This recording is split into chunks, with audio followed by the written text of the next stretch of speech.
let's take the story forward with Ashwin Mohan of Moneycontrol, who's actually broken that that piece of news around Nuvama. Ashwin, morning. Good to get you on the phone early in the morning. Deal action with Nuvama. What's happening and how much is the stake? Because, I mean, after buying it out from the erstwhile promoters, Mr. Rashesh Shah, PAG was pretty much, owning the largest chunk of equity in the company. So what's the game plan? Right. So this is definitely a big deal that is brewing in the wealth management space. PAG had made this investment about 4 years back, and that's when it had picked up a majority stake. And now what sources are telling us is that it's in exit mode and is looking to unlock value.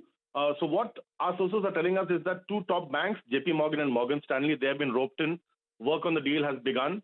But the timing of the deal launch, of course, will depend on market conditions, considering the current volatility. Now, if you look at the value of the stake that is held by PAG, it holds about a 54.93% stake, and based on the market cap at the end of day's trade on April 7th, that stake was worth around 10,579 crore rupees. So clearly a big deal brewing over there.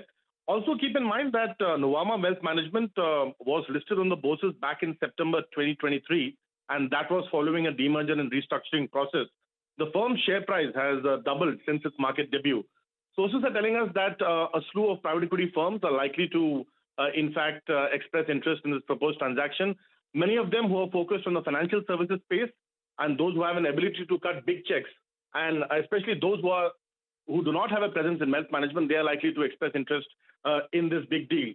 About 3 years back, we saw two big transactions in the wealth management space. Blackstone acquiring a majority stake in ASK, and Bain Capital picking up a stake in IIFL Wealth Management.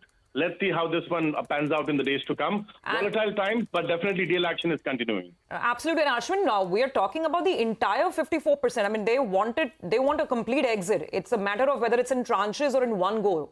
Is that what you're picking up? Yeah, what I'm picking up is that they're in exit mode. So there are two options. One option, of course, is to exit and sell the entire controlling stake to one single buyer. Or, of course, in the past, we have seen that when these big controlling stake transactions don't work out, then they always fall back on the second option, which is, of course, you can sell it through a series of block deals. Got it. Got it. So they want to exit fully. It's a question of whether it's going to be in a single shot or multiple deals. Thanks, Ashwin, very much for that interesting story.